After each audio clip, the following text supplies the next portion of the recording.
নমস্কার বন্ধুরা, school service কমিশনের physical science 9-10 assistant teacher physical science 9-10-এর যে সিলেবাস ধরে ধরে আমরা আলোচনা শুরু করেছিলাম ফিজিক্সের সাউন্ড চ্যাপ্টার দিয়ে। এই সাউন্ড চ্যাপ্টার দিয়ে আমরা বেশ কয়েকটা ভিডিও 9টা ভিডিও অলরেডি হয়ে গেছে। আমরা characteristic of standing wave or stationary wave and comparison with progressive এই পর্যন্ত হয়ে গেছিলো। ভিডিও 9 এই যে আপনারা দেখতে পাচ্ছেন, ভিডিও 9 এই পর্যন্ত হয়ে গেছিলো।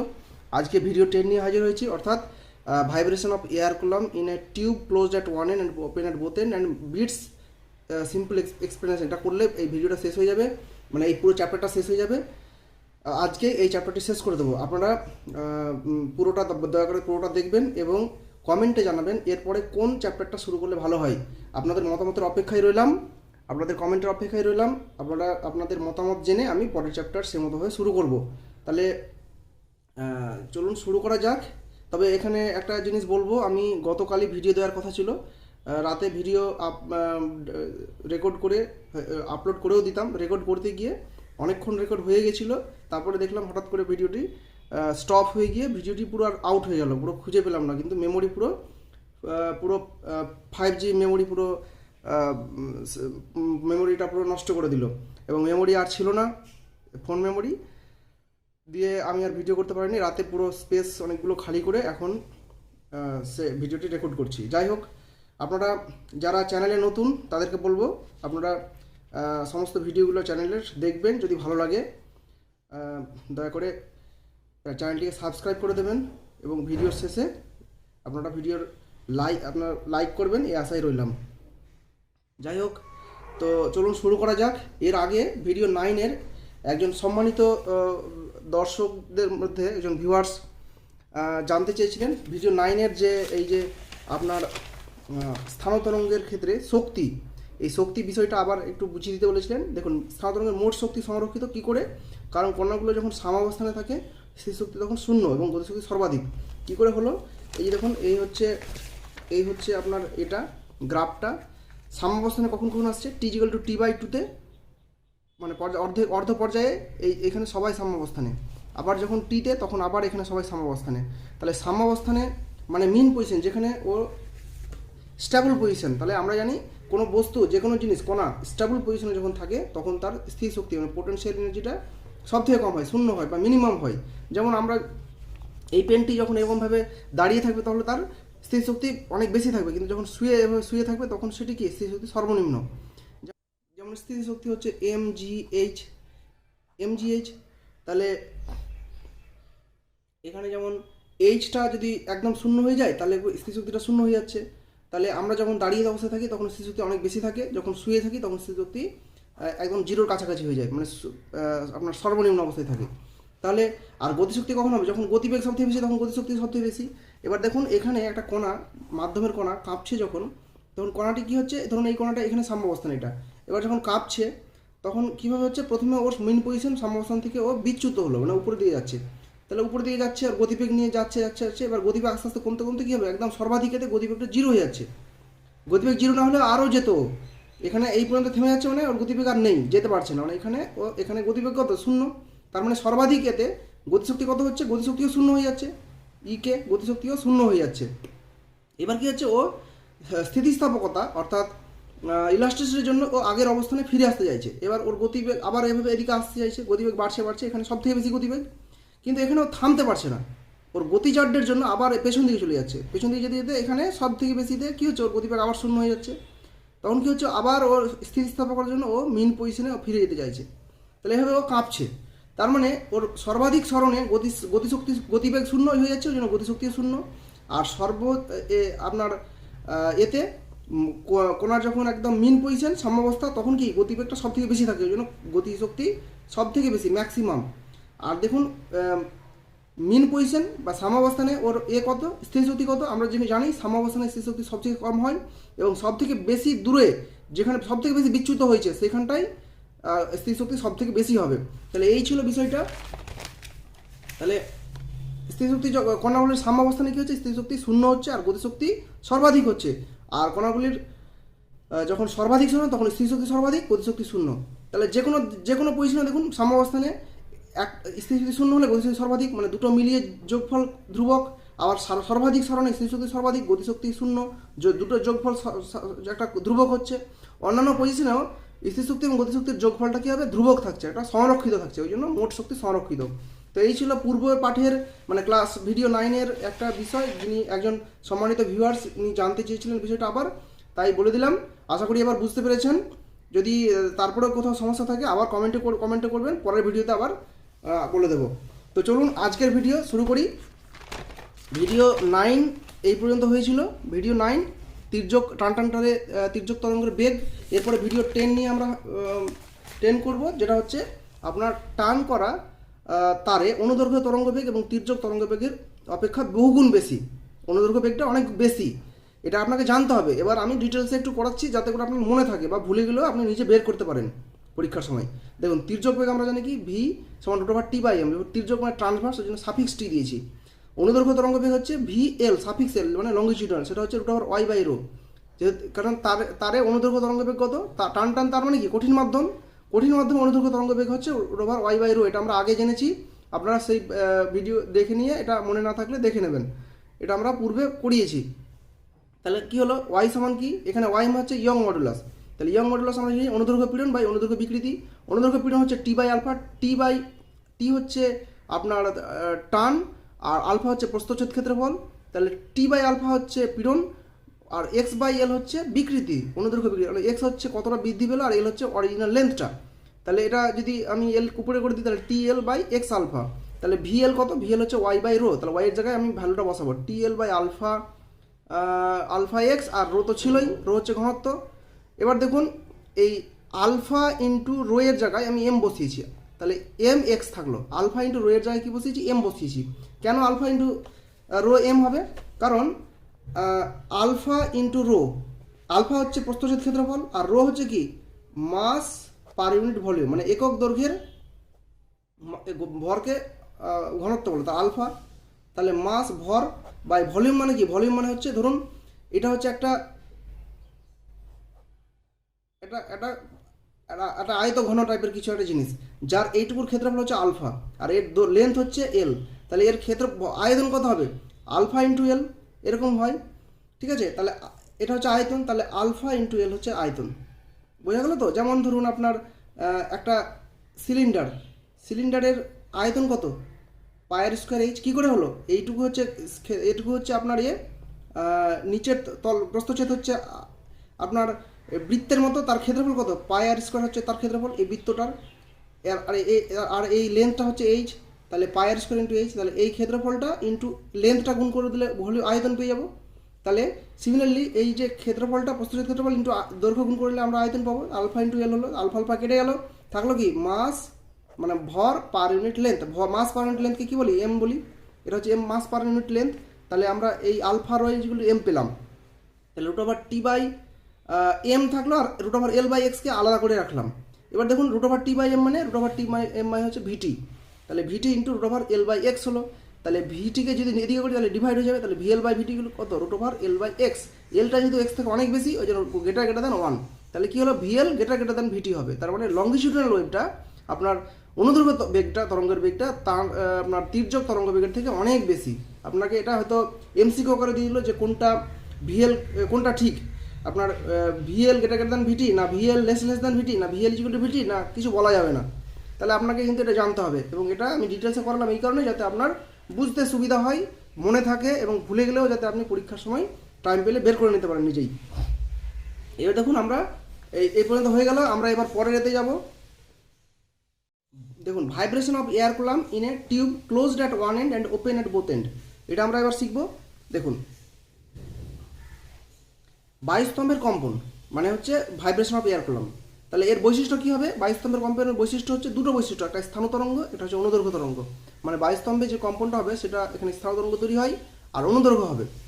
এবার আমরা বদ্ধ নল বা একমুখ খোলা নলকে বদ্ধ নল বলে, যে নলের এক মুখ খোলা এক মুখ বন্ধ তাকে এক মুখ খোলা নল বা বদ্ধ নল বলে। তাহলে সেক্ষেত্রে কী হবে, মূল সুর, আমরা প্রথমে মূল সুর জানবো। দেখুন বদ্ধ নলে এটা হচ্ছে বদ্ধ নল, এক মুখ বন্ধ এক মুখ খোলা। তাহলে আমরা জানি স্থান তরঙ্গ কীভাবে তৈরি হয়, স্থান তরঙ্গ হচ্ছে এরকম দেখতে হবে, আমরা এটা শিখেছি এর আগের চ্যাপ্টারে। এবার আমরা এর আগের চ্যাপ্টারে এটাও শিখেছি, দেখুন যে যেখানে বদ্ধ দৃঢ় প্রতিফলক সেখানে নিস্পন্দ বিন্দু, এবং যেখানে কম দৃঢ় প্রতিফলক মানে খোলা সেটা হচ্ছে সুস্পন্দ বিন্দু তৈরি হবে। আমরা এটা শিখেছি, কোথায় শিখেছি আমি দেখিয়ে দিচ্ছি। এই যে দেখুন, এই যে নিস্পন্দ বিন্দু, আপতিত তরঙ্গ একটি দৃঢ় প্রতিফলকের উপর গিয়ে পড়লে আপতন বিন্দুতে মাধ্যমের কোণার কম্পন শূন্য হয়, সেখানে নিস্পন্দ বিন্দু হয়। আর সুস্পন্দ বিন্দু তো কোথায় হয়? এই যে দেখুন, একটি তরঙ্গ কোনো মাধ্যমের মধ্যে দিয়ে যেতে যেতে অপেক্ষাকৃত কম দৃঢ় অন্য একটি মাধ্যমে বিভক্ত আপতিত হলে তবে আপতন বিন্দুতে মাধ্যমের কোণার কম্পন সর্বোচ্চ হয়। ওই বিন্দুটি একটা সুস্পন্দ বিন্দু এবং বিভব তলটি মুক্ত প্রতিফলক। এই যে আমরা দেখেছি যেখানে মুক্ত প্রতিফলক সেটা হচ্ছে সুস্পন্দ বিন্দু। তাহলে দেখুন এখানে বদ্ধ প্রতিফলক এটা, তার মানে এখানে হচ্ছে নিস্পন্দ বিন্দু এবং এটা সুস্পন্দ বিন্দু সবসময় হবেই। তাহলে দেখুন আমি এই মূল সুর কখন হয়? মূল সুর হচ্ছে যদি একটা মাত্র লুপে কম্পিত হয়, মানে সর্বনিম্ন লুপটা হচ্ছে সর্বনিম্ন কম্পন যেটা সেটা হচ্ছে আপনার দেখাচ্ছি আমি। এই দেখুন যখন মূল সুর তখন p=1, অর্থাৎ এখানে কি একটি মাত্র লুপে কম্পিত হয়। আমরা আগের চ্যাপ্টারে আগের ভিডিওতে করেছি, মানে সব থেকে মিনিমাম যে লুপটা, সব থেকে মিনিমাম যে কম্পন সেটা হচ্ছে মূল সুর। তাহলে এখানে সব থেকে মিনিমাম কম্পন কোনটা? দেখুন এইদিকে নিস্পন্দ বিন্দু হবেই, এইদিকে সুস্পন্দ বিন্দু হবেই। তাহলে আমি এখানে নিস্পন্দ বিন্দু পাচ্ছি, মানে এই দিকটা হবে এখানে। আর সুস্পন্দ বিন্দু ফার্স্ট কোথায় হচ্ছে? ফার্স্ট হচ্ছে এখানেই। তার মানে আমি এখানে এটা পাবো এখানে। তার মানে আমি এই যে পাচ্ছি এটা আমি এখানে আঁকবো এই তরঙ্গটা। তাহলে এরকম তরঙ্গটা এঁকেছি। তাহলে এই নলের দৈর্ঘ্য হচ্ছে এল। এই যে তরঙ্গটা যেটুকু পেলাম এর দৈর্ঘ্য কত? এটি হচ্ছে অর্ধেক, মানে আপনার একটা লুপের অর্ধেক, একটা লুপ হচ্ছে λ/2, তাহলে তার অর্ধেক হচ্ছে λ/4, এটি হচ্ছে λ/4। তাহলে নিশ্চয়ই এইটা তৈরি হচ্ছে এখানে, তার মানে L λ/4। তার মানে হচ্ছে L λ/4, তাহলে λ 4L। তাহলে মূল সুরের কম্পাঙ্ক কত? মূল সুরের কম্পাঙ্ক হচ্ছে n সমান আমরা জানি v/λ, কারণ v n λ এটা আমরা জানতাম আগে থেকেই। তাহলে v/λ, ল্যামডার জায়গায় বসাবো 4L। তাহলে মূল সুরের কম্পাঙ্ক ওই জন্য n0 দিয়েছি 0, তাহলে n0 v/4L, এটা আমরা ভালো করে মনে রাখবো। তাহলে এখানে দেখুন এলটা নিচে আছে, তার মানে n প্রপোর্শনাল টু 1/L। তাহলে লেন্থের সাথে কিন্তু ব্যস্তানুপাতিক। নলের দৈর্ঘ্যের হ্রাস পেলে কী হবে? হ্রাস পেলে এই এনটা বাড়বে, এটা কমলে এটা বাড়বে। তাহলে দৈর্ঘ্য যদি হ্রাস পায় তাহলে কম্পাঙ্ক বাড়বে, মানে সুরটি আরও চড়া হবে, তীক্ষ্ণ হবে। এবার দেখুন উপসুরের মধ্যে প্রথম উপসুর মানে আপনার কম্পনটা কী হবে? মূল সুরের থেকে একটু বেশি হবে, মানে পরের চাটা জাস্ট। তাহলে দেখুন এদিকে সবসময় নিস্পন্দ বিন্দু হবেই, এদিকে সুস্পন্দ বিন্দু হবেই। তাহলে এই প্রথম নিস্পন্দ বিন্দুটা এখানে হয়ে গেল। তারপরে দেখুন প্রথম সুস্পন্দ বিন্দু এখানে, তাহলে এটা এতটুকু ছিল মূল সুর। তারপরের সুস্পন্দ বিন্দু কোথায়? এখানে। তার মানে এটা হচ্ছে প্রথম উপসুর হবে। তার মানে আমরা কী পাবো? একটা গোটা লুপ, একটা অর্ধেক লুপ। তাহলে এই ছবিটা আঁকবো এখানে। তাহলে এই ছবিটা এখানে রেখেছি, একটা গোটা লুপ, একটা অর্ধেক লুপ। এর দৈর্ঘ্য কত? একটা অর্ধলুপের দৈর্ঘ্য হচ্ছে λ/4। তাহলে একটা, দুটো, তিনটে অর্ধলুপ আছে, তাহলে 3 λ/4 হচ্ছে এর দৈর্ঘ্য। তাহলে এল সমান হচ্ছে 3 λ/4, নলের দৈর্ঘ্য এল। তাহলে λ = 4L/3। তাহলে প্রথম উপসুরের কম্পাঙ্ক কত? প্রথম যেহেতু ওই জন্য n1 = v/λ, v/λ জায়গায় বসাবো এটা 4L/3, 3 উপরে গেল 3v/4L। তাহলে v/4L মানে কি? v/4L মানে হচ্ছে n0। তাহলে আমরা 3 × n0 পেলাম। তাহলে n1 সমান কি পেলাম? 3 × n0। তাহলে মানে কি? n0-র গুণিতক হচ্ছে, মানে মূল সুরের গুণিতক, ওই জন্য এটা হচ্ছে একটা সমমেল। আর 3 গুণ, ওই জন্য তৃতীয় সমমেল। এবার দেখুন দ্বিতীয় উপসুর পড়বো। দ্বিতীয় উপসুর হচ্ছে এই নলটার আমরা বদ্ধমুখে সবসময় নিস্পন্দ বিন্দু এবং খোলামুখে সবসময় সুস্পন্দ বিন্দু তৈরি হবে। তার মানে আমি এই যে তরঙ্গটা স্থান তরঙ্গ, তার এই দিকটা নিস্পন্দ বিন্দু, এটা এখানে পেয়ে যাবো এই প্রান্তে। আর প্রথম সুস্পন্দ বিন্দু হচ্ছে মূল সুরের জন্য, পরেরটা হচ্ছে এই সুস্পন্দ বিন্দু, এখানে হচ্ছে প্রথম উপসুর। তাহলে তারপরেরটা হচ্ছে দ্বিতীয় উপসুর, মানে এখানে। তার মানে কী হচ্ছে? এইটুকু পাবো।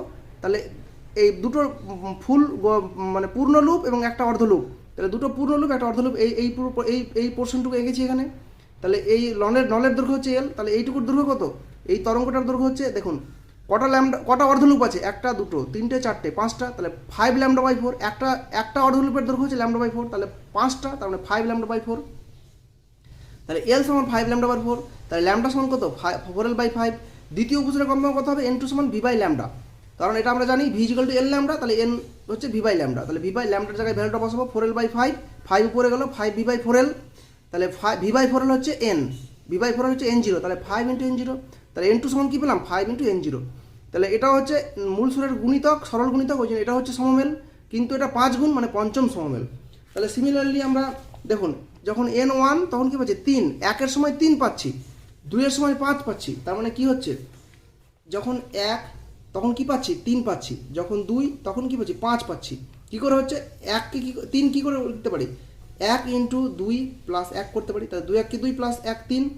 এটা কী করতে 2 ইন্টু 2 প্লাস 1 করতে পারি, তাহলে 2 দুগুণে 4 প্লাস 1 5 হলো। তার মানে যত নম্বর যদি পি নম্বর হয় তাহলে কি লিখতে পারি পি ইন্টু 2 প্লাস 1, তার মানে 2p প্লাস 1 এরকম করতে পারি। তার মানে যখন 3 নম্বর হয় 3 নম্বর তখন কী হবে 3 নম্বর হলে হবে হচ্ছে 3 ইন্টু 2 প্লাস 1 মানে 3 দুগুণে 6 প্লাস 1 মানে 7 নম্বর হবে, সমমেল হবে। ব্যাপারটা বুঝতে পারলেন? একটা সিমিলারিটি আছে। তাহলে তৃতীয় উপসূর কী হবে n3 সমান 7n0, n4 সমান কী হবে 4 দুগুণে 8 প্লাস 1 9 হবে। তাহলে এরকম করে পি তম মানে কী হবে p ইন্টু 2 প্লাস 1 মানে 2p প্লাস 1 হবে। তার মানে 2p প্লাস 1 ইন্টু n0 এটা হচ্ছে কম্পাঙ্কটা, তার মানে 2p প্লাস 1 নম্বর সমমেল। তাহলে দেখেন প্রতিটি উপসূরই কিন্তু এখানে সমমেল। আর কম্পাঙ্ক কী আছে n0 * n1 * n2 এভাবে করলে আমরা কী পাবো n0 কত হচ্ছে n1 হচ্ছে n0 3 গুণ, তার মানে 1:3 কী পাবো 5 মানে বিজোড়গুলো পাবো। তাহলে 1:3 5 7 এভাবে চলতে থাকবে মানে বিজোড়গুলো পাবো। তাহলে মূল সুর এবং অযুগ্ম বিজোড় সমমেলগুলো উপস্থিত থাকে। এবার আমরা বদ্ধ নল খোলা নল পড়বো। খোলা নল মানে হচ্ছে দুমুখটাই খোলা, দুটো মুখই খোলা। তাহলে এখানে এরকম একটা খোলা মুখ নিয়েছি, এর মূল সুর বা প্রথম সমমেল জানবো কি। আমরা জানি মুক্ত প্রতিফলকে মানে খোলা মুখে সুস্পন্দবিন্দু তৈরি হবে, তার মানে এদিকেও সুস্পন্দবিন্দু এদিকেও সুস্পন্দবিন্দু তৈরি হবে। তার মানে আমি যদি এটা একটা স্থানতরঙ্গ, তাহলে এই দিকটা এই যে নিস্পন্দবিন্দু এটা হলে হবে না, তাহলে আমি এখান থেকে শুরু করতে হবে সুস্পন্দবিন্দু থেকে। তাহলে এই সুস্পন্দবিন্দুটা এখানে হচ্ছে এইদিকে, আর পরেরটা হচ্ছে সুস্পন্দবিন্দু, তার মানে সুস্পন্দবিন্দু নেক্সট হচ্ছে এখানে। তাহলে এইটুকু কত এইটুকু হচ্ছে এখানে মানে সব থেকে মিনিমাম যে কম্পনটা সেটা হবে মূল সুরের ক্ষেত্রে। তার মানে আমি পেয়ে যাচ্ছি এটা। তাহলে এই যে পেলাম এই যে ভাইব্রেশনটা প্রকৃতিটা এটা আমি এখানে আঁকবো, এটা আঁকলাম। তার মানে হচ্ছে কত পেলাম এটা λ/4, এটা ল্যামডা দুটো অর্ধলুপ মানে λ/2, দুটো λ/2 λ/4, তার মানে λ/2। তাহলে এটুকু হচ্ছে লেন্থ হচ্ছে l, তাহলে l সমান λ/2, তাহলে ল্যামডা সমান 2l। তাহলে মূল সুরের কম্পাঙ্ক কত মূল সুরের কম্পাঙ্ক n0 সমান v/λ, আমরা জানি এটা v/λ জায়গায় বসাবো 12। তাহলে n0 সমান কী পেলাম v/12 পেলাম, এটা মনে রাখবো ভালো করে। এখানেও কিন্তু দেখুন এলটা নিচে আছে মানে n প্রপোর্শনাল টু 1/l, এলের সাথে ব্যস্তানুপাতিক দৈর্ঘ্যের সাথে। পরের জানবো পরেরটা উপসুর। প্রথম উপসুর কি প্রথম উপসুর হচ্ছে মূল সুরের যে সব থেকে মিনিমাম কম্পাঙ্ক তার নেক্সট পরের কম্পনটাই হচ্ছে মূল সুর প্রথম উপসুর। তাহলে এটা হচ্ছে আপনার খোলা নল, 2 এন্ডে দুটো সুস্পন্দবিন্দু হবে। তাহলে এই প্রথম সুস্পন্দবিন্দু এখানে এঁকে দিয়েছি এদিকে, তার পরের সুস্পন্দবিন্দু এটা মূল সুরের জন্য, তাহলে নেক্সট এটা হচ্ছে সুস্পন্দবিন্দু, এটা হচ্ছে প্রথম উপসুরের জন্য হবে। তাহলে এখানে এই যে ছবিটা আপনার দুটো একটা মধ্যে হচ্ছে পূর্ণ লুপ আর দুদিকে দুটো অর্ধলুপ এখানে এঁকে দিয়েছি। তাহলে এটার দৈর্ঘ্য কত হবে দেখুন, একটা অর্ধলুপ এখানে কটা অর্ধলুপ আছে 1 2 3 4টে অর্ধলুপ মানে 4 λ/4 মানে ল্যামডা হচ্ছে তরঙ্গ দৈর্ঘ্য। তাহলে এল সমান হচ্ছে ল্যামডা। তাহলে প্রথম উপসুরের কম্পাঙ্ক কত n1 সমান v/λ, তাহলে v/λ জায়গায় বসাবো l। তাহলে দেখুন 2v/12 উপর নিচে 2 দিয়ে গুণ করলাম, কেন করলাম কারণ v/12 হচ্ছে n0, v/12 দেখুন n0, v/12 হচ্ছে n0। তাহলে ওরা আমি n0 বসাতে পারবো ওখানে। তাহলে 2v/12 হচ্ছে v/12 হচ্ছে n0, তাহলে 2 × n0, তাহলে n1 সমান কী পেলাম 2n0। তার মানে কি মূল সুরের গুণিতক সরল গুণিতক, ওই জন্য এটা হচ্ছে সমমেল। আর দেখুন এটা দ্বিগুণ, মূল সুরের দ্বিগুণ, ওই জন্য দ্বিতীয় সমমেল। এবার দেখুন দ্বিতীয় উপসুর জানবো। তাহলে এটা খোলা নল, 2 এন্ডে দুটো হবে সুস্পন্দবিন্দু হবে, এটা হচ্ছে একটা স্থানতরঙ্গ। তাহলে প্রথম যে সুস্পন্দবিন্দু সেটা এখানে এঁকে দিয়েছি এদিকে, তারপরের সুস্পন্দবিন্দুটা মূল সুরের জন্য, তারপরেরটা হচ্ছে প্রথম উপসুরের জন্য, তাহলে নেক্সট এটা হচ্ছে সুস্পন্দবিন্দু। তাহলে এই জিনিসটা এখানে তৈরি হবে। তাহলে মাঝে দুটো পূর্ণলুপ আর দুদিকে দুটো অর্ধলুপ, তাহলে মাঝে দুটো পূর্ণলুপ দুদিকে দুটো অর্ধলুপ এটা এঁকে দিয়েছি।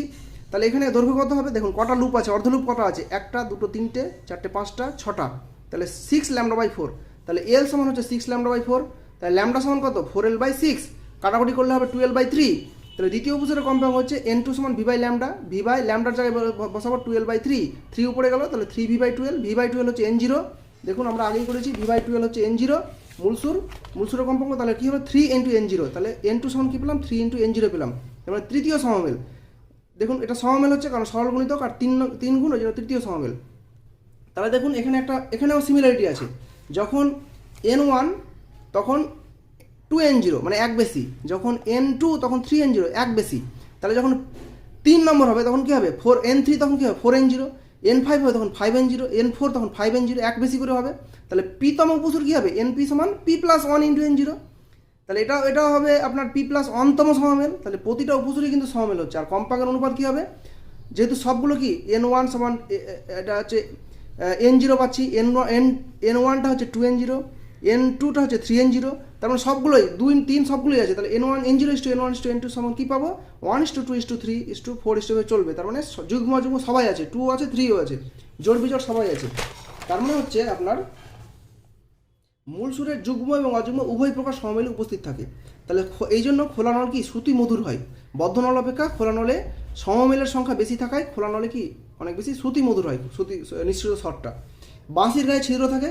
দেখুন আমরা কি দেখেছি যে এই যে আমরা দেখেছি কি যে N0 সমান কী পেলাম, যদি বদ্ধ নল হয় তাহলে V/4L হয়, আর খোলা নলে কী হয়, N0 সমান V/2L হয়। তার মানে এল এর সাথে এন এর কি আছে একটা সম্পর্ক ব্যস্তানুপাতিক। তার মানে আমি যদি কার্যকর দৈর্ঘ্যটাকে এই এলটাকে কম বেশি করি তাহলে এই মূল সুরের কম্পাঙ্কও চেঞ্জ হয়ে যাবে, মানে সুরটা তীক্ষ্ণ হবে বা খাদের হয়ে যাবে, চড়ার হবে বা খাদের হবে, কিছু একটা হবে। ঠিক আছে, এই এলের উপর ডিপেন্ড করছে। তাহলে একটা বাঁশি যার গায়ে ছিদ্র আছে, এই ছিদ্রকে হাত দিয়ে বন্ধ করে দিলে মানে কি ওখানটা ও খুলে দিলে মানে কার্যকর দৈর্ঘ্য কমে গেল, আর বন্ধ করে দিলে কি পুরো একটা দৈর্ঘ্য পেয়ে যাচ্ছি। তার মানে এই ছিদ্রগুলো আঙুল দিয়ে বন্ধ করার অর্থ হচ্ছে এই যে বাঁশিটা, এই যে নলটা, তার কার্যকর দৈর্ঘ্যকে কম বেশি করা, হ্রাস বৃদ্ধি করা। তাহলে কার্যকর দৈর্ঘ্য এলটা হ্রাস বৃদ্ধি হলে কী হবে, এল কমবে বা বাড়বে, তাহলে এনও পরিবর্তন হবে কম্পাঙ্কটা। তাহলে কম্পাঙ্ক পরিবর্তন হলে সুরের তীক্ষ্ণ বা সুরের তীক্ষ্ণতা কম বা বেশি হবে, তার মানে সুরটা চেঞ্জ হবে। তাহলে এইভাবে আপনার এই জন্যই করা হয়। ঠিক আছে, বাঁশির গায়ে ছিদ্র থাকে, এটা আমি বুঝিয়ে বলে দিয়েছি, এটা এখানে আপনি দেখে নেবেন। দেখুন সমদৈর্ঘ্যের বদ্ধ এবং খোলা নলে মূল সুরের কম্পাঙ্কের তুলনা। দেখুন মূল সুর যেটা বদ্ধ নল সেটা হচ্ছে V/4L, আর মূল সুর খোলা নল ওপেন সেটা হচ্ছে V/2L। তার মানে আমি যদি একে 2 দিয়ে উপর নিচে গুণ করি তাহলে এটা হবে 2V বাই এটা হবে 4L। তাহলে V/4Lটা কি, V/4L হচ্ছে এইটুকু, মানে বদ্ধ নলের কম্পাঙ্ক। তাহলে 2 × N0 ক্লোজড, তার মানে হচ্ছে N0 ওপেন হচ্ছে আপনার মূল সুরের খোলা নলের মূল সুরের কম্পাঙ্ক হচ্ছে বদ্ধ নলের মূল সুরের কম্পাঙ্কের দ্বিগুণ। তাহলে বেশিকে বড় হচ্ছে ওপেনটা, তার মানে হচ্ছে N0 আপনার ওপেন সেটা হচ্ছে আপনার অনেক বড়, N0 ক্লোজড থেকে বড়। ঠিক আছে, এবার দেখুন আপনারা এটা এখান থেকে একটা প্রশ্ন আসতে পারে, এখান থেকে দেখুন MCQ আকারে প্রশ্ন আসতে পারে যে কোনটা ঠিক, এভাবে আসতে পারে, বা এটা কোন রিলেশনটা ঠিক। এখানে বললো 2 বা 3 বা এটার অর্ধেক, তাহলে আপনাকে সঠিকটা জেনে রাখতে হবে। ঠিক আছে, আর এইভাবে ডিটেলসে পড়লে কী হবে, আপনার যদি এগুলো কি আপনি যদি অনলাইনারভাবে পড়েন তাহলে হবে কি আপনার পরীক্ষা হলে গিয়ে কনফিউশন চলে আসে খুব, মানে অনলাইনার পড়ে। কিন্তু যদি ডিটেলসে পড়েন না তাহলে এই যে আপনার ব্রেনে মনে রাখার একটা ডিটেলসে মনে রাখার একটা ইয়ে থাকে, মানে ও একটা ধাঁচ পেয়ে যায়, এটা ও মানে এই আপনি হয়তো এটা ভুলে গেছেন, কিন্তু ডিটেলসে পড়লে কী হবে, হয়তো আপনি এটা ভুলে গেছেন কিন্তু আপনার এটা মনে আছে, তাহলে আপনি নিজেই বের করে নিতে পারবেন তখন। এই জন্য ডিটেলসে পড়ানোর একটা সুবিধা, মানে পরীক্ষাতে আপনার সুবিধা হয়। তাহলে দেখুন এখান থেকে একটা প্রশ্ন যদি আসে যে দুমুখ খোলা বাঁশি বাজাতে বাজাতে হঠাৎ হাতের তালু দিয়ে এক মুখ বন্ধ করে দিলে কী হবে, নিঃসৃত সুরের তীক্ষ্ণতা হঠাৎ করে কমে যাবে। কেন কমে যাবে, ধরুন আপনার একটা বাঁশি, আপনার ধরুন আমরা কি দেখলাম যে আপনার যে ওপেন যেটা খোলা নল যেটা ওপেন সেটা কিন্তু বড়, N0 ক্লোজ থেকে বড়। এবার আপনি একটা খোলা নল আছে দুমুখ খোলা, এটা বাজাতে তাহলে আপনি যদি হাত দিয়ে এটা এক মুখ বন্ধ করেন তাহলে কী হবে, এটা বদ্ধ নল হয়ে যাবে। তাহলে বদ্ধ নল হয়ে গেলে কী হবে, ওর কম্পাঙ্ক কি বদ্ধ নল হলেই কম্পাঙ্ক কমে যাবে, তাহলে ওর কম্পাঙ্কটা কমে গেলে কী হবে, কম্পাঙ্ক কমে যাওয়া মানে তীক্ষ্ণতা কমে যাবে, তাহলে যে সুরটা বেরোচ্ছিল তার তীক্ষ্ণতাটা কমে যাবে। এটাই আমি বলেছি, এখানে পড়ে নেবেন আপনারা। দেখুন নলের প্রান্তিক ত্রুটি কী হবে, নল যখন ব্যাপারটা আমি বুঝিয়ে দিচ্ছি আগে। একটা খোলা নল ধরুন, এটা হচ্ছে বদ্ধ নল আর এটা হচ্ছে খোলা নল। তাহলে বদ্ধ নল বা খোলা নল কী হচ্ছে, নলের মধ্যে এই বায়ুস্তম্ভ এমনভাবে থাকছে যে এই যে খোলা মুখের বাইরেও একটা বায়ুস্তর থাকছে, খোলা মুখের বাইরেও কী হচ্ছে একটা বায়ুস্তর থাকছে যেটা বদ্ধ বায়ুস্তরের মতোই আচরণ করছে। তাহলে তার মানে এই যে আপনার এক মুখ খোলা যেটা তার এক মুখে হবে খোলা মুখে, আর যেটা দুমুখ খোলা তার কি দুমুখেই তো খোলা, ওই জন্য এই মুখেও হবে একটা বায়ুস্তর থাকবে, এই মুখেও একটা বায়ুস্তর থাকবে যেটা বদ্ধ বায়ুস্তরের মতো আচরণ করবে। তার মানে সুস্পন্দবিন্দু কী হচ্ছে, একদম খোলা মুখে গঠিত হওয়ার কথা ছিল সেখানে না গঠিত হয়ে একটু বাইরে হচ্ছে। তাহলে এখানেও কী হচ্ছে, সুস্পন্দবিন্দু একদম এদিকেও হচ্ছে, এদিকে একটু বাইরে হচ্ছে। তার মানে একটু কী হচ্ছে, এই যে দৈর্ঘ্যটা বেড়ে যাচ্ছে, কারণ নলের দৈর্ঘ্যটা এতটা হওয়ার উচিত ছিল, কিন্তু এই যে এইটুকুর জন্য কী হচ্ছে, একটা দৈর্ঘ্যটা বেড়ে যাচ্ছে, এতটা হয়ে যাচ্ছে। তার মানে এখানে বদ্ধ নলে কী হচ্ছে, দৈর্ঘ্যটা একদিকে বাড়ছে। তাই আমরা এইটুকুকে যদি আমরা সি ধরি কারেকশন, তাহলে এই খোলা নলে কী হচ্ছে, এদিকেও বাড়ছে সি, এদিকেও বাড়ছে সি। তার মানে কী হচ্ছে, বদ্ধ নলের ক্ষেত্রে আপনার কার্যকর দৈর্ঘ্যটা এলটা কী হচ্ছে, আগে ছিল দৈর্ঘ্যটা এল ছিল, ধরুন এল ছিল, তাহলে এল প্লাস সি হয়ে যাচ্ছে। আর খোলা নলে কী হচ্ছে, এটা ক্লোজ নলে। আর খোলা নলে, ওপেন নলে আপনার এল ছিল দৈর্ঘ্যটা, আর এখন কি এইদিকেও সি বেড়েছে, এদিকেও সি বেড়ে গেছে, মানে সি প্লাস সি মানে টু সি বেড়ে গেছে। ঠিক আছে, তাহলে এই ছিল হচ্ছে এই যে বৃদ্ধি পাওয়া যায়, এই যে দৈর্ঘ্যের বৃদ্ধি হয়ে যাচ্ছে, এটাকে বলা হয় আপনার প্রান্তিক ত্রুটি। দৈর্ঘ্যের বৃদ্ধি পাওয়াটাকে বলা হয় প্রান্তিক ত্রুটি। এটাকে তাহলে কারেকশন করতে হবে। কারেকশন করা মানে হচ্ছে এই ত্রুটিটাকে যোগ করে নিতে হবে, ধরে নিতে হবে। ঠিক আছে, আমরা যখন ক্যালকুলেট করলাম এতক্ষণ, তাহলে কি আমরা তো শুধু এল ধরে করেছি, তাহলে তো নিশ্চয়ই ভুল হয়েছে, কারণ সুস্পন্দ বিন্দুটা এখানে না হয়ে এখানে তৈরি হচ্ছে, তার মানে আমরা এই দৈর্ঘ্যটা ধরতে হবে। এটাই হচ্ছে সংশোধন। তাহলে সংশোধন করতে গেলে কী হবে, এইটা ধরতে হবে। কিন্তু এখন বিজ্ঞানী হেলমোজ এবং বিজ্ঞানী রেইলি RAYLEIGH রেইলি, তাহলে এই দুজন তাত্ত্বিকভাবে দেখিয়েছেন যে এই সিটা হচ্ছে 0.6 আরটা হচ্ছে আপনার নলের ব্যাসার্ধ, আর হচ্ছে নলের ব্যাসার্ধ। এই সংশোধন করেছেন। এখানে প্রান্তিক ত্রুটি কাকে বলে আমি এখানে ওই জিনিসটাই বলেছি, লিখে দিয়েছি। হেলমোজ এবং রেইলি তাত্ত্বিকভাবে দেখিয়েছেন যে নলের দৈর্ঘ্য বৃদ্ধির পরিমাণ 0.6 আর। যদি আর হচ্ছে নলের ব্যাসার্ধ হয়, তাহলে এটা হবে দৈর্ঘ্য বৃদ্ধি, সিটা হবে 0.6। তাহলে নলের কার্যকর দৈর্ঘ্য কত হবে, বদ্ধ নলের ক্ষেত্রে এল প্লাস 0.6 আর সি, মানে এল প্লাস কত হবে এখানে, এল প্লাস 0.6 আর হবে। তার মানে হচ্ছে ইজিক্যাল টু এল প্লাস 0.6 আর। আর এটা হবে কত, খোলা নলের জন্য এল প্লাস 2 × 0.6 আর। তার মানে হচ্ছে এল প্লাস 0.6 × 2 হচ্ছে 1.2 আর, তাহলে এল প্লাস 1.2 আর, এটা বলেছি এখানে। এবার সংশোধিত কম্পাঙ্ক তাহলে কেমন হবে, সংশোধিত কম্পাঙ্ক হচ্ছে আপনার, দেখুন বদ্ধ নলের ক্ষেত্রে আমরা এন কত V/4L জানতাম, তাহলে 4 × L এর জায়গায় বসাবো আপনার এটা বসাবো এল প্লাস 0.6 আর বসাবো, তাই এল প্লাস 0.6 আর। তাহলে N0 হচ্ছে V/4 L প্লাস 0.6 আর। আর খোলা নলের ক্ষেত্রে কী বসাবো, N0 কত ছিল, V/2L ছিল, এটা আমরা একটু আগে করলাম। তাহলে V/2 × L মানে হচ্ছে L হচ্ছে এটা, তখন এটা বসাবো এল প্লাস 1.2 আর বসাবো, এল প্লাস 1.2 আর। তাহলে এগুলো আপনি মনে রাখবেন, এটা হচ্ছে কারেক্টেড ফর্ম।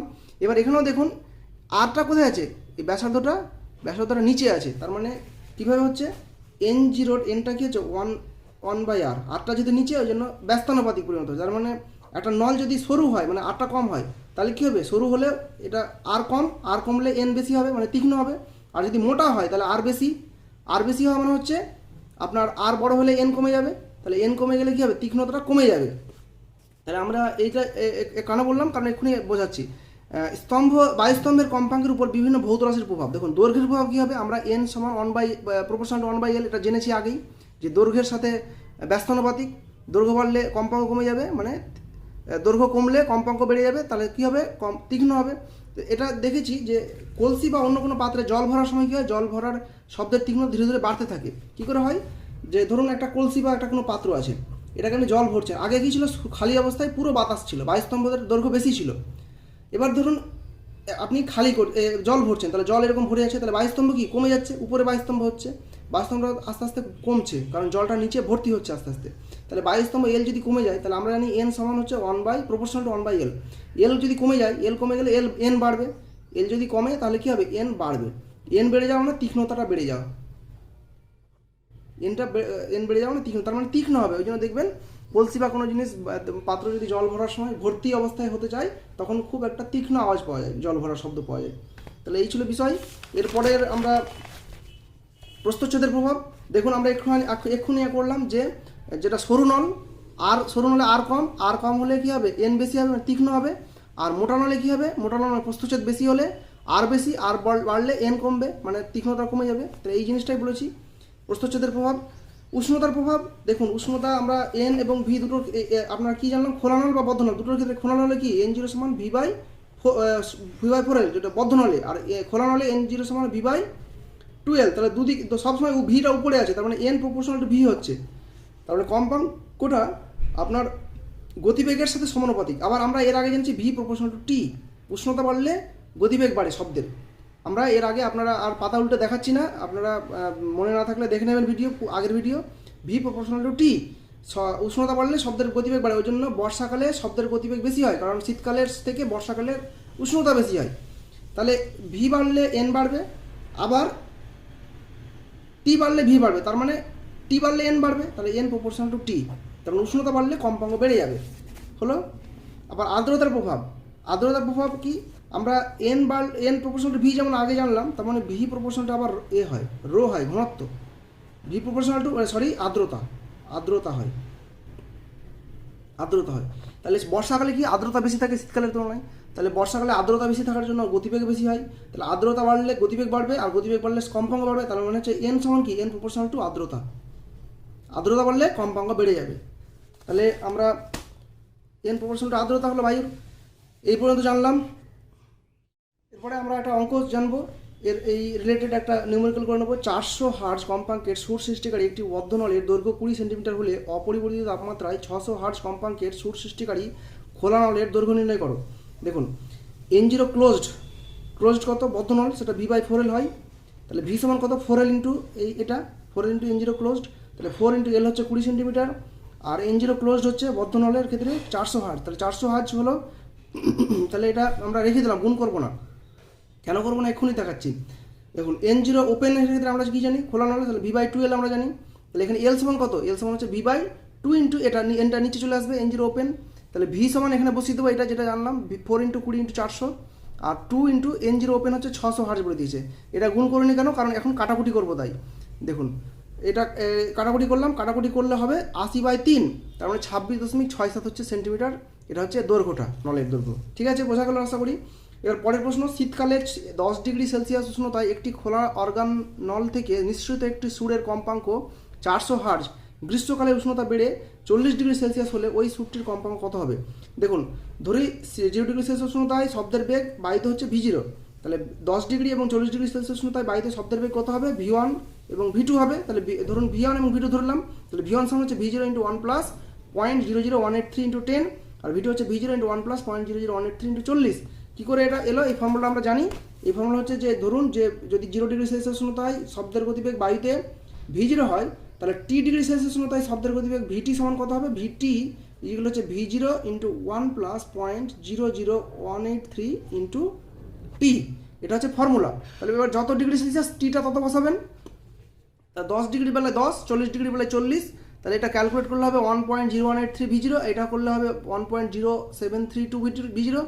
এখন আমরা n প্রপোর্শনাল টু V জানি, আমরা একটু আগেই শিখলাম n প্রপোর্শনাল টু V, তার মানে N2/N1 সমান V2/V1।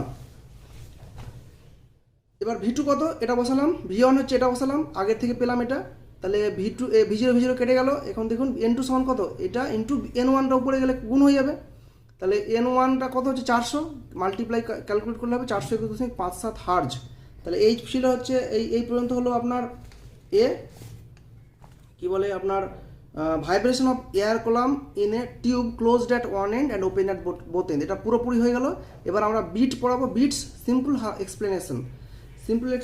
আমরা বিটের সংজ্ঞা জানবো। দেখুন স্বরকম্প, বিট হচ্ছে স্বরকম্প, তার সংজ্ঞা হচ্ছে একই বা প্রায় একই বিস্তার ও সামান্য পার্থক্য বিশিষ্ট কম্পাঙ্কের দুটি চলতরঙ্গ, মূলত শব্দতরঙ্গ, পরস্পর উপর উপরিপালিত হলে উৎপন্ন লব্ধি তরঙ্গের বিস্তার পর্যায়ক্রমে হ্রাস বা বৃদ্ধি পায়, এই ঘটনাকে স্বরকম্প বলে। এখানে একই বা প্রায় একই বিস্তারের বেশি পার্থক্য হলে কিন্তু হবে না, কেন হবে না আমরা একটু পরে বলবো। আর পার্থক্য হচ্ছে কম্পাঙ্কের সামান্য হতে হবে, খুব বেশি হলে হবে না, আর যদি পার্থক্য একদম না থাকে তাহলেও হবে না, মানে পার্থক্য থাকতে হবে কিন্তু কম থাকতে হবে, কম। আর মূলত শব্দ তরঙ্গ, এটা এই ব্যাপারটা কিন্তু এখানে যে কনসেপ্টটা লাগানো আছে এটা কিন্তু আলোর জন্য হওয়া উচিত, কিন্তু আলোর ক্ষেত্রে কিন্তু বাস্তবে কোনো স্বরকম্পের অস্তিত্ব নেই, বিটসের অস্তিত্ব নেই, ওই জন্য মূলত শব্দ তরঙ্গ এখানে কথাটা বলেছি। কেন নেই আমরা আলোর ক্ষেত্রে কেন নেই আমরা একটু পরে জানবো, আস্তে আস্তে সব কিছু করছি। তাহলে দেখুন এখানে ওই জন্য শব্দ তরঙ্গ মূলত শব্দ, ওই জন্য স্বরকম্প কথাটার মধ্যে কিন্তু স্বর লুকিয়ে আছে, স্বর মানে শব্দ কিন্তু এখানে স্বরকম্প। তাহলে আমরা এটা লেখচিত্রের সাহায্যে দেখব। দেখুন এটা হচ্ছে দুটো চলতরঙ্গ, দুটো শব্দ তরঙ্গ এখানে হয়ে আছে, উপরিপালিত হয়েছে। দেখুন দুজনেরই কিন্তু বিস্তারটা সেম, বিস্তার সেম কী করে বুঝবো, দেখুন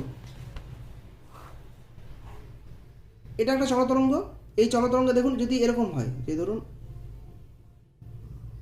এটা একটা চলতরঙ্গ, এটা একটা শব্দ তরঙ্গ, ধরুন এর বিস্তার কতটুকু, এতটুকু, এখান থেকে এতটুকু বিস্তার, ঠিক আছে কণাগুলোর।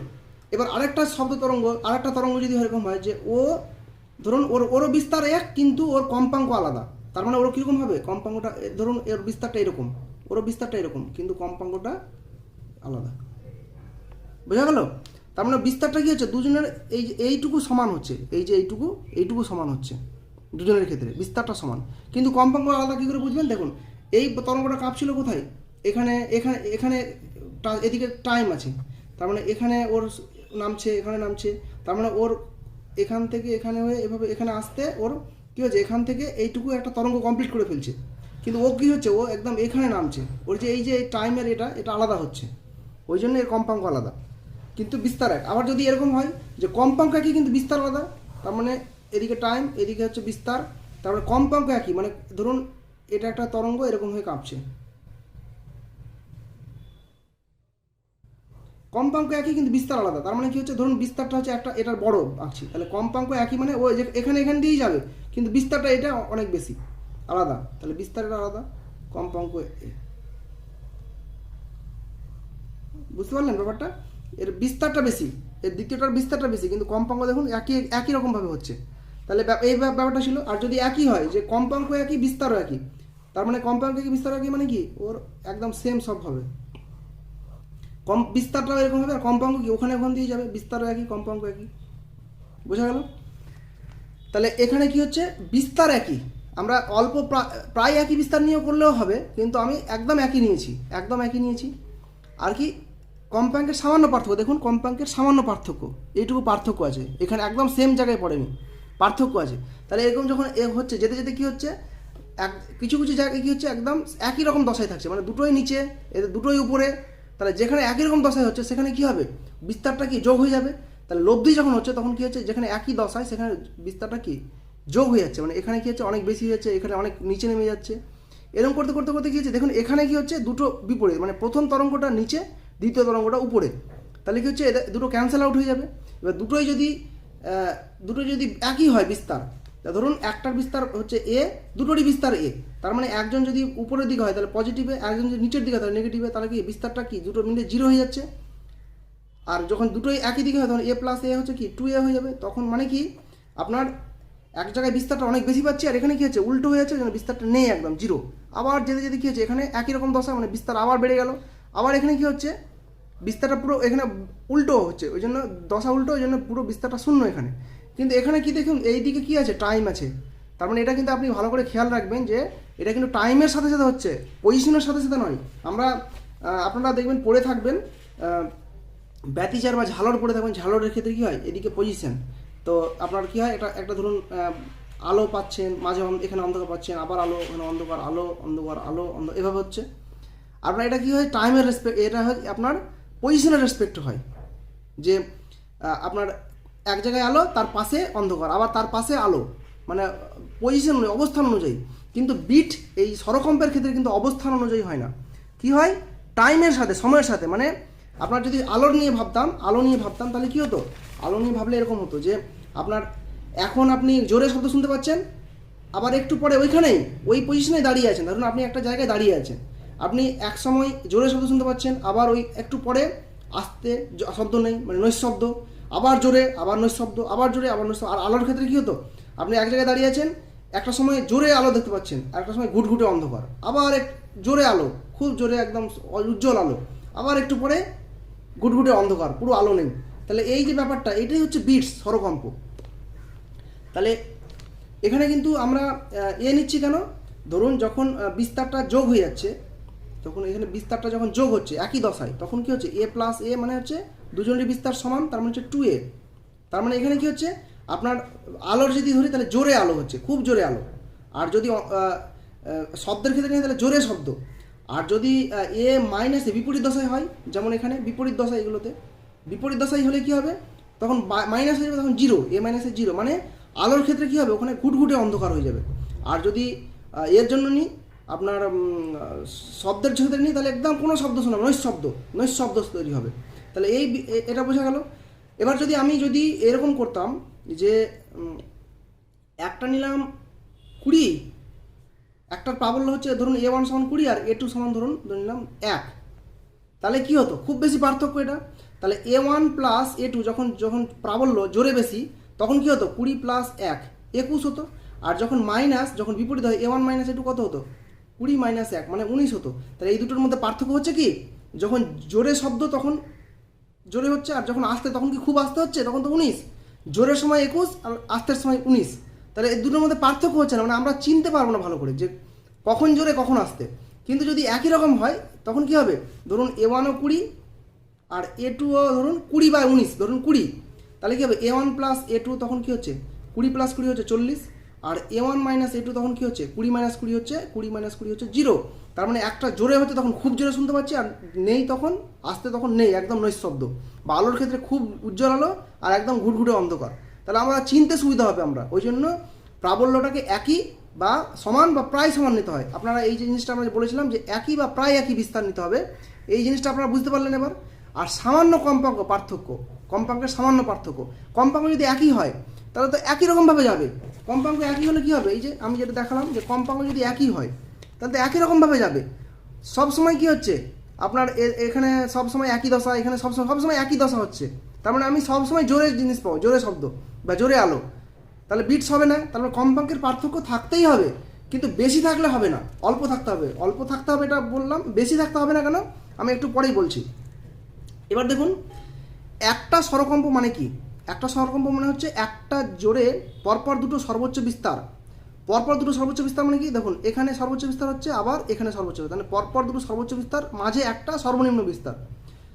তাহলে পরপর দুটো সর্বোচ্চ বিস্তার বা পরপর দুটো সর্বনিম্ন বিস্তার এর মধ্যে নিয়ে একটা স্বরকম্প তৈরি হয়, নিয়ে একটা স্বরকম্প। স্বরকম্প মানে হচ্ছে দুটো পরপর সর্বোচ্চ বিস্তার বা দুটো পরপর সর্বনিম্ন বিস্তার। তাহলে সর্বোচ্চ বিস্তার মানে হচ্ছে জোরালো শব্দ বা খুব জোরে আলো, আর সর্বনিম্ন বিস্তার মানে হচ্ছে নৈশব্দ বা একদম শব্দ নেই। ঠিক আছে, এরপরে আমরা স্বরকম্পের গাণিতিক রূপ জানবো। স্বরকম্পের গাণিতিক বিশ্লেষণ, ধরুন দুটো শব্দতরঙ্গ, একটা হচ্ছে y1 সমান হচ্ছে a1 sine omega t, y2 হচ্ছে a সাইন ওমেগা 2t। দেখুন বিস্তারটা একই ধরেছি, আর কম্পাঙ্কটা ওমেগা 1 একটা, একটা ওমেগা 2, মানে কম্পাঙ্কটা পার্থক্য নিয়েছি, একটু নিয়েছি। ওমেগা 1 আমরা জানি কি 2πn, আমরা এর আগে দেখেছি এটা যে ওমেগা সমান হচ্ছে, আমরা এর আগে পড়েছি ওমেগা সমান হচ্ছে কৌণিক কম্পাঙ্ক মানে 2π/t হয়, 2π আর 1/t মানে হচ্ছে n, মানে কম্পাঙ্ক রৈখিক কম্পাঙ্ক। তাহলে ওমেগা সমান কি পেলাম 2πn পেলাম। তাহলে ওমেগা 1 মানে হচ্ছে 2πn1t, আর y2 হচ্ছে ওমেগা 2 এর জায়গায় 2πn2। তাহলে আমরা n1 n2 হচ্ছে কম্পাঙ্ক, ধরুন সামান্য পার্থক্য আছে, n1 সামান্য বড়, তাহলে লব্ধি তরঙ্গ কী হবে y সমান y1 প্লাস y2, তাহলে a sine 2πn1t plus a sine 2πn2t করলাম, a কমন নিলাম, থাকলো ভেতরে এটা। এবার দেখুন a কমন নিলাম, এটা কি sine C plus sine D, এর ফর্মুলা হচ্ছে 2 sine C plus d/2 into cos C minus d/2। তাহলে এটুকু হচ্ছে সি, এটুকু হচ্ছে ডি হলো। এবার দেখুন 2টা বাইরে আসলো, তাহলে 2a সাইন সি, এটাকে আমি কমন নিচ্ছি 2π ইন্টু টি কমন নিচ্ছি, তাহলে বাইরে কী থাকছে, ভেতরে থাকছে n1 প্লাস n2/2 থাকছে, আর কস 2π n1 মাইনাস n2, আর টিকে বাইরে করলাম /2। ঠিক আছে, এবার দেখুন 2a কসটাকে আগে রাখছি, এই কসটাকে আগে লিখলাম আর সাইনটাকে পরে লিখলাম। ঠিক আছে, কেন লিখলাম, তাহলে 2a into cos 2π into n1 minus n2 t/2, এই পুরোটাকে ধরলাম এ ড্যাশ ধরলাম এ প্রাইম, তাহলে সাইন এটুকু থাকলো পড়ে। তাহলে y সমান কী পেলাম, y সমান হচ্ছে এ ড্যাশ সাইন 2π, এইটাকে ধরলাম nt, তাহলে n সমান কী পেলাম, n সমান হচ্ছে n1 প্লাস n2/2।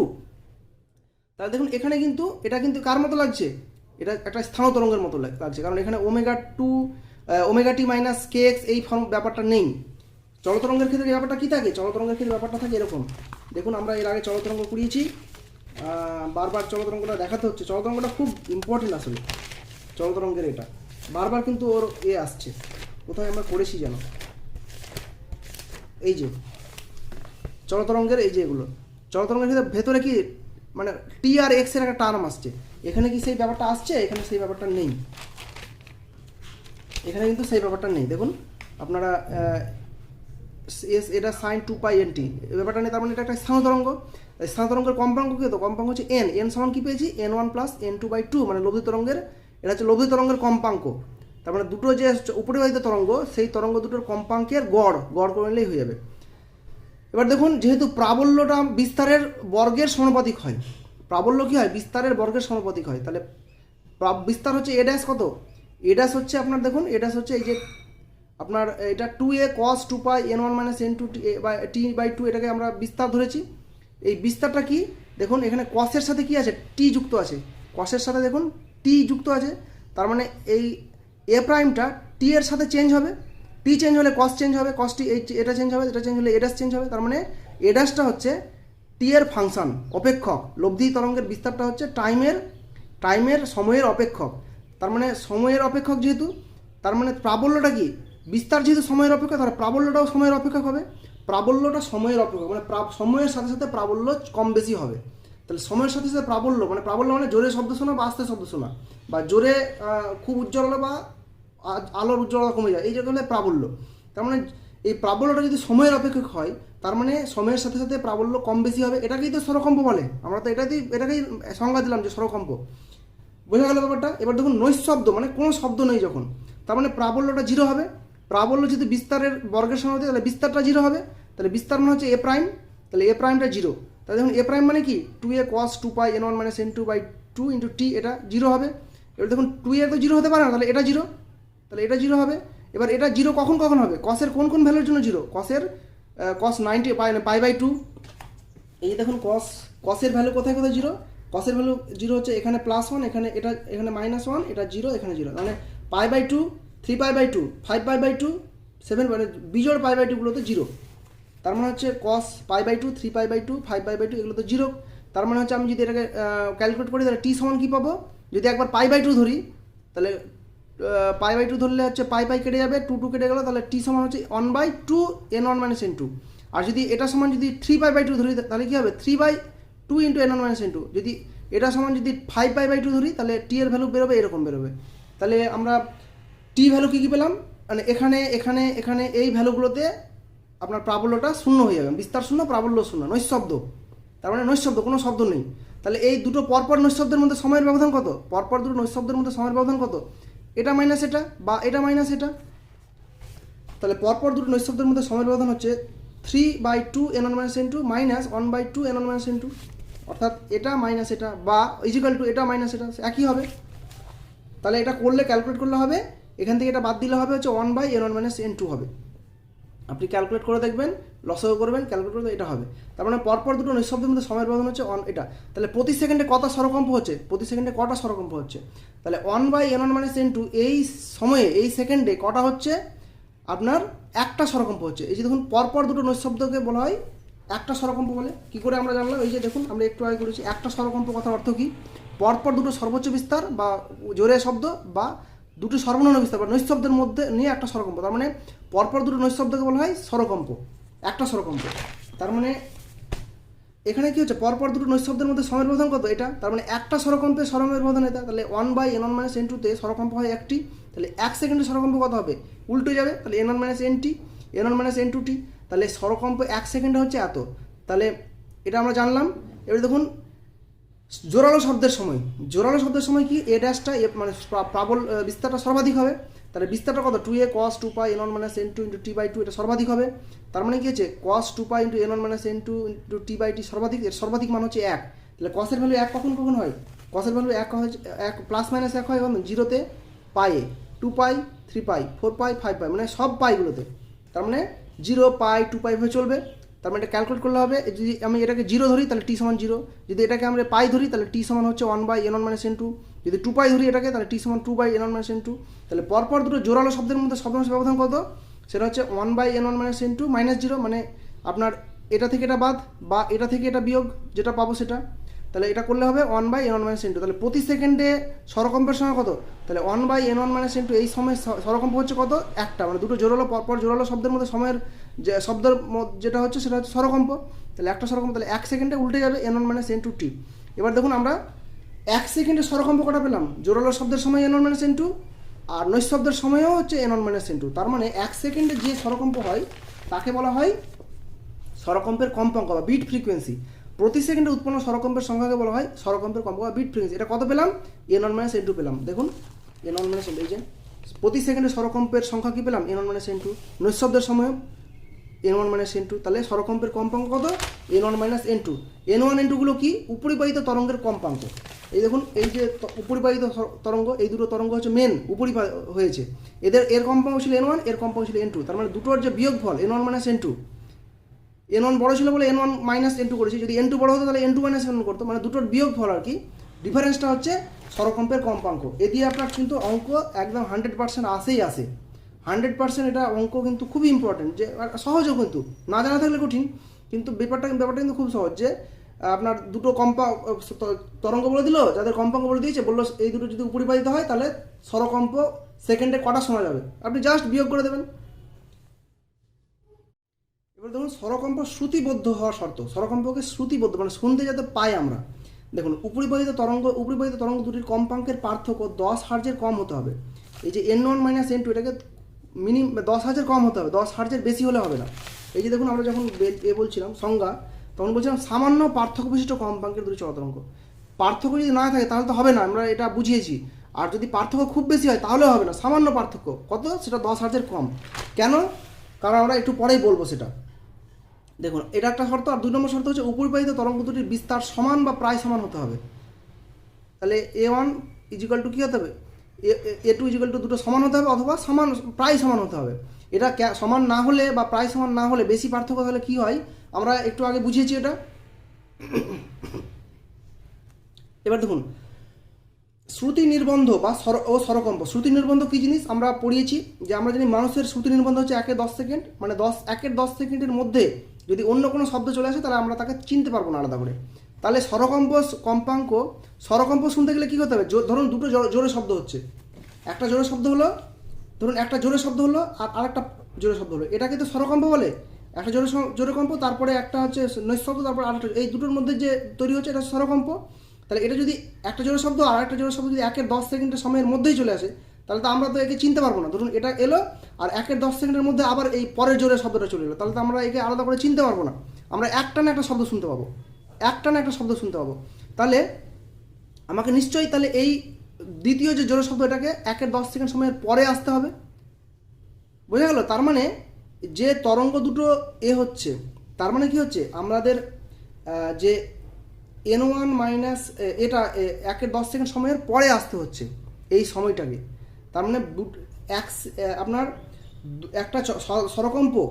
একটা স্বরকম্প তৈরি হতে মিনিমাম যাতে 1 এর 10 সেকেন্ড সময় লাগে, 1 এর 10 সেকেন্ডের কম যাতে সময় না লাগে, ঠিক আছে? তাহলে নাহলে কী হবে আপনার, তার মানে কি হচ্ছে, ওটার কম্পাঙ্কটা দুটো যে হয়েছে স্বরকম্প, যে আপনার উপরিপাতিত তরঙ্গ, তাদের কম্পাঙ্ক 10 হার্জের আপনার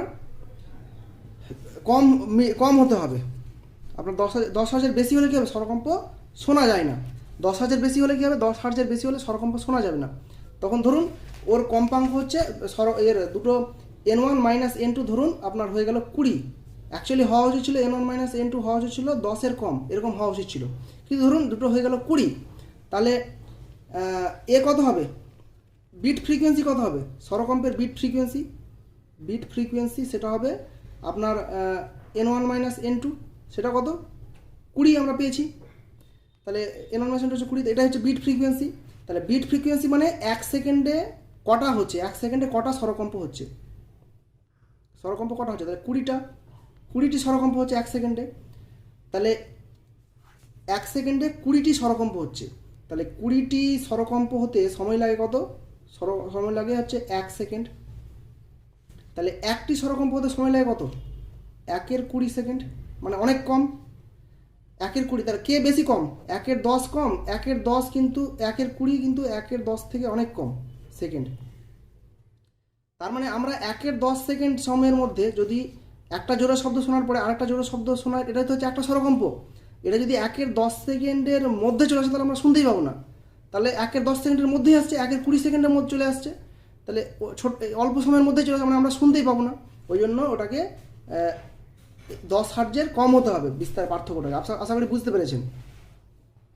এবার দেখুন আলোক তরঙ্গের ক্ষেত্রে স্বরকম্প হয় না কেন, আমরা আলোক তরঙ্গের ক্ষেত্রে ব্যাপারটা জানবো। মানুষের ক্ষেত্রে শ্রুতি নির্বন্ধ যেমন 1 এর 10 সেকেন্ড, তেমন দৃষ্টি নির্বন্ধ 1 এর 10 সেকেন্ড হয়। দৃষ্টি নির্বন্ধ মানে আপনার 1 এর 10 সেকেন্ডের সময়ের মধ্যে যদি আপনাকে একটা জিনিস আপনি দেখলেন, ধরুন একটা জিনিস দেখলেন, এর 1 এর 10 সেকেন্ডের মধ্যে যদি আরেকটা জিনিস দেখতে পান, তাহলে কিন্তু ওদেরকে কিন্তু কন্টিনিউয়াস মনে হবে।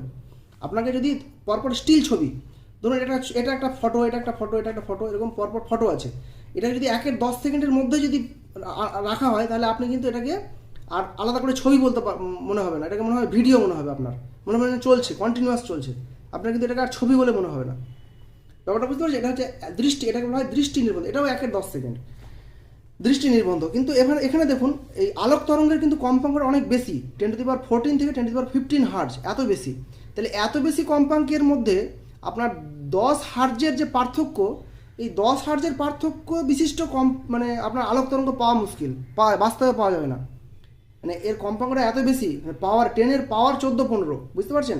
তাহলে মাত্র 10 হার্জ পার্থক্যের, মানে 10 হার্জের কম এই পার্থক্যের আলোক তরঙ্গ দুটো পাওয়া যাবে না। ফলে না পাগলে তারা মিলিত হবে না, মানে উপরে পাইতে হবে না। ফলে কী হচ্ছে, তার স্বরকম্পের বাস্তব কোনো অস্তিত্ব নেই আলোক তরঙ্গের ক্ষেত্রে। শব্দ তরঙ্গের ক্ষেত্রে আছে, আলোক তরঙ্গের ক্ষেত্রে নেই। এবার আমরা স্বরকম্প স্বর জানবো, বিট নোট। তাহলে মানে আমরা কী জানলাম, যদি এই যে N1 - N2, এই যে N1 - N2, এই একটা জোরে শব্দ আর একটা জোরে শব্দের মধ্যে 1-এর 10 সেকেন্ড সময় ব্যবধান হতে হবে। তার মানে N1 - N2টাকে মিনিমাম 10 হার্জ এর কম হতে হবে। যদি এর বেশি হয় তাহলে কী হবে, এই একটা জোরে শব্দের পরে আর একটা জোরে শব্দ 1-এর 10 সেকেন্ডের মধ্যেই চলে আসে। তাহলে কী হবে, আমরা আলাদা করে বিট জোরে শব্দ শুনতে পাবো না, একটানা একটা শব্দ শুনবো। এই একটানা শব্দটাকে বলা হয় বিট নোট বা স্বরকম্প স্বর। এবার দেখুন আমরা একটা অঙ্ক শিখবো এখান থেকে। 2 কম্পনশীল সুরশলাকা যে দুটি চলতরঙ্গের উৎপন্ন করে তাদের সমীকরণ হচ্ছে y1 = 4 sin 500 πt এবং y2 = 2 sin 506 πt। প্রতি মিনিটে কটি স্বরকম্প তৈরি হবে? দেখুন একটা হচ্ছে আমরা y1 = a sin ω1t R y2 = a sin ω2t এর সাথে মিলাবো, তুলনা করবো। তাহলে ওমেগা সমান কত? এখানে ω1 সমান হচ্ছে 500 পাই, তাহলে ওমেগা সমান হচ্ছে 2 পাই n1 সমান হচ্ছে 500 পাই। এখান থেকে n1 সমান কত হবে? 250 হার্জ। আর ω2 সমান কত? ω2 সমান হচ্ছে 506 পাই। তাহলে ω2 মানে হচ্ছে 2 পাই n2, এটা সমান 506, তাহলে n2 সমান হচ্ছে 253।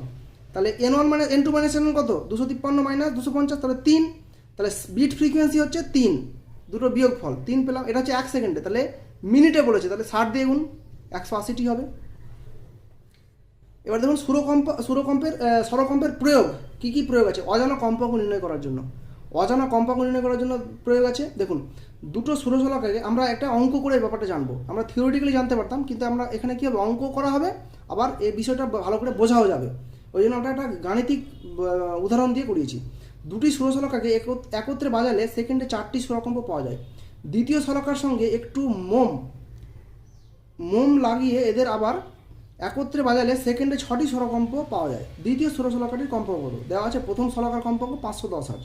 দেখুন দ্বিতীয় সুরশলাকার কম্পাঙ্ক আমাদের বের করতে বলছে, ধরুন ওটা হচ্ছে n, তাহলে প্রথমে কী হচ্ছে, সেকেন্ডে 4টি স্বরকম্প পাওয়া যাচ্ছে। তার মানে হচ্ছে দুটোর বিয়োগফল হচ্ছে 4, দুটো কম্পাঙ্কের বিয়োগফল হচ্ছে 4 নিশ্চয়ই হবে। তার মানে n - 510 সমান 4 অথবা 510 - n সমান 4, কোনটা ঠিক হবে আমরা জানি না। দুটোর বিয়োগফল 4 হবে, কিন্তু কে বড় কে ছোটো তো আমরা জানি না। ওই জন্য দুটোই ইকুয়েশন লিখছি, যে n - 510 সমান 4 অথবা 510 - n সমান 4। এটাকে লিখলাম 1 নম্বর, এটাকে 2 নম্বর। এবার মোম লাগিয়েছি কোথায়? মোম লাগানো হয়েছে দ্বিতীয় শলাকাতে, মোম লাগানো হয়েছে। তাহলে দ্বিতীয় শলাকাটা মোম লাগালে কী হবে, একটু ভারী হয়ে যাবে ওর বাহুটা। তাহলে ভারী হয়ে গেলে কি কম্পাঙ্কটা সামান্য কমে যাবে। তাহলে কমে গেলে কী হচ্ছে, তখন কটা পাওয়া যাচ্ছে? 6টি স্বরকম্প পাওয়া যাচ্ছে। তাহলে n এর ভ্যালু কমে গেল। তাহলে দেখুন এখানে নিশ্চয়ই এটা দেখুন n এর ভ্যালু কমে গেলে কী হবে আপনার, এটা যদি এটা হয়, ধরুন এটা, তার মানে এটাতে কত হওয়া উচিত ছিল? 514 হওয়া উচিত। 514 - 510 4 হয়। তাহলে 514 থেকে যদি এটা কমে যায়, n যদি কমে যায় মোম লাগানোর জন্য, তাহলে ধরুন 514 থেকে কমে আপনার 512 হয়ে গেল। তাহলে কত হচ্ছে? 512 - 10, 510 2 হচ্ছে। তাহলে কিন্তু কমছে কি বাড়ছে কি? কমে যাচ্ছে তো, কিন্তু বাড়ার কথা 6টি, 4 থেকে 6 হয়েছে। তার মানে নিশ্চয়ই এটা ঠিক নিশ্চয়ই। তার মানে দেখুন 510 মাইনাস nটা কী ছিল, আগে ছিল 500 আপনার 6 হওয়া ছিল 6, ওই জন্য 4 হতো, এখন আরও কমে গেছে, মানে এটা ঠিক। তাহলে এই কোয়েশ্চেন থেকে কী পাচ্ছি? 510 - n সমান 4, তাহলে n সমান কত? 506। তাহলে এখান থেকে পেয়ে গেলাম। ব্যাপারটা বুঝতে পেরেছেন? তাহলে অজানা কম্পাঙ্ক নির্ণয় করা যাচ্ছে। 2 নম্বর হচ্ছে প্রয়োগ। 2 নম্বর প্রয়োগ হচ্ছে বাদ্যযন্ত্রের সুর বাঁধা। বাদ্যযন্ত্রের সুর বাঁধা মানে ধরুন একটা কোনো বাদ্যযন্ত্র টান তার, তাহলে টান তারে সেখানে আমরা সুরকে একটা কোনো জানা সুর, কোনো সুরশলাকা বা অন্য কোনো জানা সুরে বাঁধতে চাই। তাহলে বাঁধতে গেলে তাহলে কী করতে হবে? ওকে তো হঠাৎ করে ডাইরেক্ট আমি তো ওই সুরে করতে পারছি না। আমি কি করব, ওটাকে যেহেতু বাদ্যযন্ত্রের মূল সুরের কম্পাঙ্ক হয় 1/12 হয়, কারণ এটা টান তারের ক্ষেত্রে এরকম কম্পাঙ্ক আমরা পাই 1/12 তাহলে ওর টান বা ওর দৈর্ঘ্য এটাকে পরিবর্তন করে কি করতে পারি আমরা, ওর বাদ্যযন্ত্রের সুরটাকে চেঞ্জ করতে পারি, কম্পাঙ্ক চেঞ্জ করতে পারি। এবার কম্পাঙ্ক চেঞ্জ করতে একটা সময় হলো সুরশলাকার কম্পাঙ্ক যে n, তার সাথে সামান্য পার্থক্য আছে, তখন কি বিট পেয়ে যাব। এবার যেই বিট পেয়ে যাবো, বিট মানে স্বরকম্প শুনতে পাবো, সেই স্বরকম্প শুনতে পেয়ে গেলেই তখন আমি বুঝতে পারবো যে কাছাকাছি চলে এসছে। এবার আমি তখন আস্তে আস্তে আস্তে আস্তে ওটাকে ওর একই সুরে বেঁধে নিতে পারবো। তাহলে আমরা একটা অঙ্ক করব। একটি সুরশলাকা ও একটি বাদ্যযন্ত্রের 72 সেন্টিমিটার দীর্ঘ টান টান তার একত্রে বাজালে সেকেন্ডে 6টি স্বরকম্প তৈরি হয়। মানে একটা সুরশলাকাকে যদি বাজায় আর একটা বাদ্যযন্ত্রের 72 সেন্টিমিটার দীর্ঘ টান টান তারকে যদি বাজায়, তাহলে কী হবে, 6টা স্বরকম্প পাওয়া যাবে। এবার তারের দৈর্ঘ্য যদি 3 সেন্টিমিটার বাড়িয়ে দিই তারের দৈর্ঘ্য, তাহলে সুরশলাকার সাথে সমসুর হয়ে যাচ্ছে, এক সুর হয়ে যাচ্ছে। তাহলে সুরশলাকার কম্পাঙ্ক কত? ধরুন সুরশলাকার কম্পাঙ্ক হচ্ছে n, বাদ্যযন্ত্রের মূল সুরের কম্পাঙ্ক কত, এটা আমরা জানি 1/2 √T/m। তাহলে আপনার এই কী হচ্ছে, এই দুটো বাজালে কী হচ্ছে, 6টা কম্পাঙ্ক পাওয়া যাচ্ছে। তার মানে 1/2L minus √T/m minus n সমান 6, n সমান 6 হচ্ছে। এবার দেখুন আমরা এটা করলাম কেন, আমরা n মাইনাস এটা করলাম না কেন? কারণ দেখুন যখন এলকে তারের দৈর্ঘ্য 3 সেন্টিমিটার বাড়াচ্ছে, তারের দৈর্ঘ্য যখন বাড়ানো হচ্ছে, এল বাড়লে কী হবে, এটা কমে যাবে। এল বাড়লে এটা কমবে, এল যদি বাড়ে তাহলে এটা কমবে, এটা কমলে তখন এর সাথে সমসুর হচ্ছে, এনের সাথে সমান হচ্ছে। তার মানে এটা নিশ্চয়ই বড় আছে এখন, ওই জন্য এটাকে আগে রেখেছি। তাহলে 1/2L সমান কত? এল হচ্ছে এই যে 72 সেন্টিমিটার, তাহলে 72 সেন্টিমিটার করলাম এটা, তাহলে এটা 1 নম্বর দিলাম। আবার এল যখন 3 সেন্টিমিটার বাড়াচ্ছি, মানে 72 + 3 75 হচ্ছে, তখন সেটা কী হচ্ছে, তখন ওই সুরশলাকার সাথে সমসুর, মানে n হয়ে যাচ্ছে। তাহলে 1/2 × 75 + √T/m সমান n হচ্ছে। এবারে এই n এর মানটাকে, এই 2 নম্বর থেকে n এর মানটাকে 1 নম্বর বসিয়ে দেবো। তাহলে কী হচ্ছে, 1/2 × 72 √T/m মাইনাস n এর ভ্যালুটা এখানে বসিয়ে দিলাম, 1/2 × 75 √T/m সমান কত পেলাম, 6 পেলাম। এবার 1/2 আর √T/m দুদিকেই আছে, তাহলে কমন নিলাম, তাহলে 1/72 মানে 1/75 ইল কত, 6। এবার এটা থাকলো, এটাকে লসাগু করবো, লসাগু করেছি। এবার এটা আছেই, এটা লসাগু করলে এটা পাবো, এটা পেলাম 1/2, এটা এবার তাহলে 18 সাথে ওদিকে আনলে গুণ হয়ে যাবে। তাহলে এই যে এটা পেলাম, এই মানটা 2 নম্বর সমীকরণের সাহায্যে এটাকে বসিয়ে দেবো। কী পেলাম, এই মানটাকে 2 নম্বর সমীকরণ কোথায়, এই যে দেখুন 2 নম্বর সমীকরণ এখানে। আমরা n চাই, তাহলে n সমান কী পেয়েছে, 1/2, এটা আমি বসাচ্ছি। তাহলে দেখুন দেখুন ওইখানে কী হচ্ছে, 1/75 রাখলাম, আর 1/2 √T/m 1/2 √T/m হচ্ছে 6 × 180, তাহলে এটা বসিয়ে দিলাম, 6 × 180 সমান n, কাটাকুটি করলে হবে n সমান 144 হার্জ। তাহলে 144 হার্জ হচ্ছে আপনার ওই সুরশলাকার কম্পাঙ্ক। তাহলে 144 হার্জ আমি পেয়ে গেলাম। তখন এবার কী করব, আমি আস্তে আস্তে ওই বাদ্যযন্ত্রের যে তার দৈর্ঘ্য বা টান এটাকে পরিবর্তন করে আমি সুরশলাকার সাথে একদম এক সুর করে দিতে পারবো। হলো। এবার হচ্ছে আরেকটা জানা যায়, খনিতে বিষাক্ত গ্যাসের অস্তিত্ব জানতে পারা যায় এর সাহায্যে, স্বরকম্পের সাহায্যে। তাহলে এই ছিল পুরো বিষয়টা, পুরো সিলেবাস এখানে শেষ হলো আপনার এই ভিডিও 10 থেকে। এটা হচ্ছে ভিডিও আপনার ভিডিও 10, এখানে ভিডিও 10 শেষ হলো। আপনার সাউন্ড চ্যাপ্টারটা পুরো শেষ। আপনারা জানাবেন কেমন লাগলো, পুরো সাউন্ড চ্যাপ্টার থেকে কেমন লাগলো আপনারা কমেন্টে জানাবেন। ভালো লাগলে অবশ্যই লাইক করবেন। আর নতুন ভিউয়ার্সদের বলবো, আপনারা, আমি এরকম ভিডিও করছি অনেক, আর আগামীতেও করব। আর হচ্ছে আপনার আশা করছি পুরো ফিজিক্যাল সায়েন্স চ্যাপ্টার সিলেবাসটা শেষ করার চেষ্টা করব, খুব চেষ্টা করব। আপনারা ভিডিওগুলো ভালো লাগলে চ্যানেলটিকে সাবস্ক্রাইব করে চ্যানেলের পাশে থাকবেন দয়া করে। আর আপনারা কমেন্টে জানান এরপরে কোন চ্যাপ্টার শুরু করব। তাহলে আজকে এই পর্যন্ত থাক, দেখা হবে পরের ভিডিওতে। ভালো থাকবেন, সুস্থ থাকবেন, ধন্যবাদ।